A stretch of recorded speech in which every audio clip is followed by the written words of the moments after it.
Hey everyone. No wonder less and less people trust the hacks in the establishment media. I think they actually understand that they have lost their grip, their control on the power to affect people's opinions and thought processes to the point where they're just desperate. They're scrambling. They're clawing their way out of that cesspool that they've dug themselves into. But all that's happening is they just keep making it so that it's a deeper chasm, right? It's not like they were actually gaining any ground. They just seem to want to be splashing and thrashing about. So it looks like they're active, but in reality, they're not getting anywhere. This in reference to a New York Times article, headline, Migrants fleeing to Canada learn even a liberal nation has limits. After fleeing to Montreal from Long Island, Marlise Beauvais felt, she said, as if she had reached the promised land. She entered the country last summer without immigration papers, yet received a work permit, a monthly stipend of 600 Canadian dollars or 480 US, free health care, and free French lessons.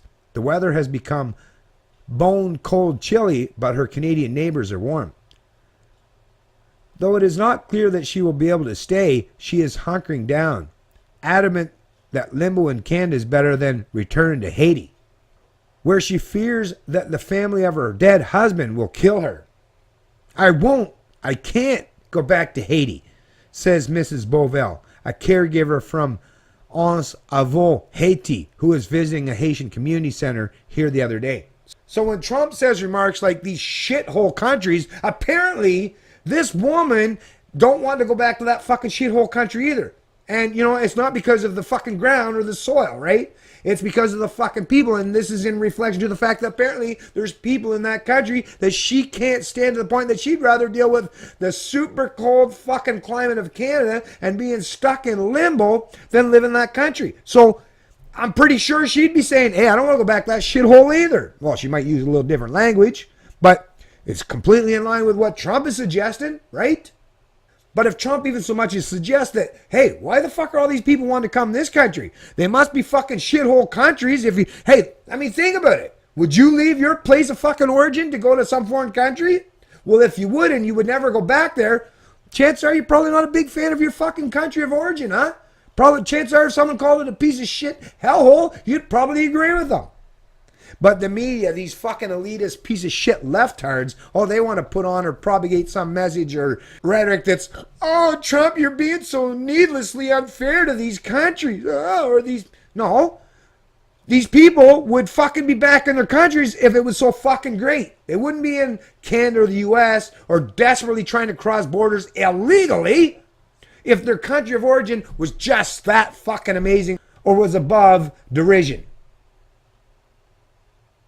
Now, I'm not going to read any more of this article. I just wanted to, basically, I don't give a fuck about the New York Times. I don't even care much for giving these dipshits the time of the day much anymore. In Canada, I deal with the CBC because, hey, these pieces of shit, they force me to pay for this outlet. So, hey, I'm going to take advantage and use it. You're going to force me to pay for your shit? Yeah, I'll reference your sources. And then I'll point out how fucking stupid some of the fucking political editorials or rhetoric or bullshit propaganda you espouse. But I sure shit I'm not going to give much weight or gravity to the hacks at the New York Times, even though maybe at one point in time it used to be a respectable news establishment. But you know what? Times do a change, and the New York Times, as we're seeing time time again, even though there might be a few people within that organization, but hey, you're within an organization that has turned into a big pile of shit.